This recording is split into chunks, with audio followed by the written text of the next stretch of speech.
Pakay. Sing. Di. Bayat. Bungyot na lang, Era. Kumabunyog na lang.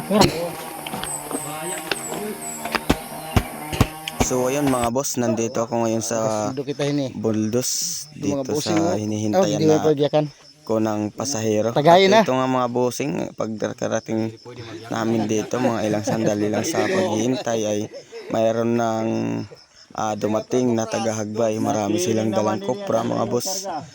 Yan, si Kuya Rene ay barahiwi na yung kanyang dala dahil sabi niya malapit na daw. Yan lang kapag malapit na nagiging ganyan. Aray mo. At ito yung mga nagkaryada mga boss. Ito yung mga nauna. Ayan. Kanina pa to sila. Yung mga nauna dito lang muna sa ano. Inilagay lang muna nila sa baba. Yung mga nagkaryada nandun sa kubo. Yan, medyo madami-dami na to mga boss. At mayroon pang paparating na mga ibang kopra. Kaya paldo na naman to mga boss. Yan. May sindi na ngang apoy doon dahil sobrang matagnok mga boss. Grabe yung tagnok doon. Yan si Karen namumula. Parang isdang butod. So yan yung mga nagkaryada na. Yan yung mga dala nilang kopra. At ito yung mga nagkaryada. At yan ako, hindi ako nagkaryada. Mga batang yan. Sila yung nagkaryada ng iba. Para makita ito Manila. Yan yung isang yan sa gilid ay taga-Bere yung may-ari niyan, pero linagyan nila kaya ayun pinapa ko yung kopra ng hagbay dahil kanilang itinimpo. Yan, hinihiwalay na nila kasi sabi ko baka magkamali mamaya na pulutin, baka yung taga-Bere ay mawalaan. Adi man ang gwapo. Ito era. Para karyada. Sobra yung pero yung karabaw na karyada dire hiya. Imbis na konti lang dadami. Yeah. May dalakit kay binahiwalay ko sa mga kabataan para mamaya pag kinarga namin hindi kami magkakalituhan. Yan si Budoy, takot sa kalabaw. Borod mo na yan.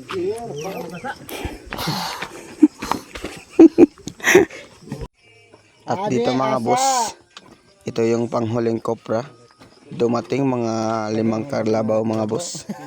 Kahit maliliit yung kalabaw, pero yung mga dala ay medyo mabigat din mga bossing. katibay Tignan nyo mga boss. Batang-batang kalabaw pero grabe kung magdala. Sobrang lakas no. Kaya yun, yan yung kanilang mga service dito sa bundok. Lalo na kapag mayroong mga mabibigat na gawain tulad ng pagkakarga. Yan mga busing. Sobrang dami na ng kopra dito sa bundok. Nakachamba na naman tayo mga busing. Kung araw-araw ganito, paldo lagi mga boss. Pero yun, hindi pa dyan nagtatapos yung kahirapan. Dahil doon sa papunta pagbiyahe namin ay sobrang hirap. kulira. Damang kwarta ngayon. Doon na yung totoong mahirap dito. Nagsasaya ka pa dahil marami yung kopra. So ayun mga boss, yung kanilang mga service.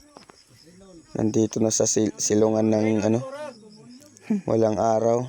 Yan. 7 kalabaw mga boss nandito sa bundok. Pagmalas. Yan. Tingnan nyo yung daan. Dahil sa maraming dumadaan na kalabaw ay 8. Pag malamatay mo gud man akon nga. Ay talagang ano na yung mga Lubak-lubak na yung daan. At dito mga bossing, dito naman ito sa taas dahil dito na namin linahat na namin dito sa pagtali dahil doon sa ibaba hindi kaya yung aming dala tinatlo lang muna namin, 3 tapos balik agad. Tapos yan, pagka punta namin dito sa itaas, yan, isang karga na lang mga boss, pababa at paakyat mga bossing. At yan nga si Ato Jimwell mga bossing, madaming dala yan pero mamaya iyak yan. 500. So ayun, ito naman kay Kay wara ka man, wakay Kuya man yung Titi, motor. mga bossing.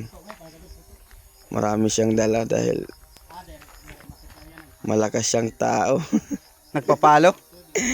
Yan mga boss, oh. Daw. Kita niyong veterano Kaya ako yan. diri makita. Yan yung mga Aw di ka datag, kuan la pasobra la. nagsimula kuwan sa na yan. habal-habal mga bossing. Kay Paldo Pero- yan mga boss. Pagdating doon sa ibaba. Sa unahan pa Kuya lang, Raul, 3 naubay na kay yung titiin mo. nakatali. Tapos may dalawa pang pasahero. Kay Raul yan. Yan singula mga bossing. Ano pa? Yan, yung kanyang dalang dami, no.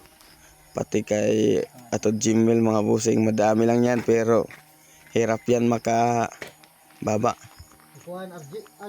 Yan. Dito na talaga magsisimula ang kalbaryo namin mga bossing.